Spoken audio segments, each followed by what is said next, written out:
რაიმე ტექნიკური მოწყობილობა გამოვიგონე და ასე შემდეგ, მაშინ შემოვიტანო განაცხადი საკპატენტში და ამ გამოგონებას უნდა ქონდეს სიახლე. ანუ მსოფლიოში მსგავსი ანალოგი არ უნდა არსებობდეს. ან მსგავსი არსებობდეს, მაგრამ ეს იყოს გაუმჯობესება არსებული ტექნიკის. ფინანსურ პოლიციას ეხლა ხან წამოუღია მაგალითად საავტორო უფლებით დარღვევით ნაწარმოები დისკები ლილოს ბაზრობაზე.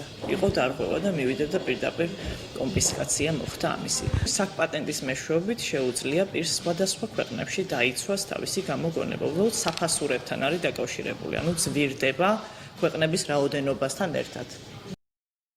არა, არ მიცდია მე მის დარეგისტრირება უბრალოდ ახლა, იმიტომ რომ ხარჯებთან იყო თავიდან ვიცინე და ხო, ბევრი რაღაცა ისეთისა გაუკვეველია ჩემში, რომ აი მე მაგალითად ყველაზე მეტი საკპატენტზე იმდენად არ არის ისა, რამდენადაც განათლების სამინისტროს ისა გული მწყდება აჭარის ისა თუნდაც. შენ ქვეყანაში ისა, როდესაც ისა კეთდება ასეთი საინტერესო ისა პროდუქტი და უნდა მიაქციო ყურადღება, ხო, აქ საქართველოსია საუბარი, ხო?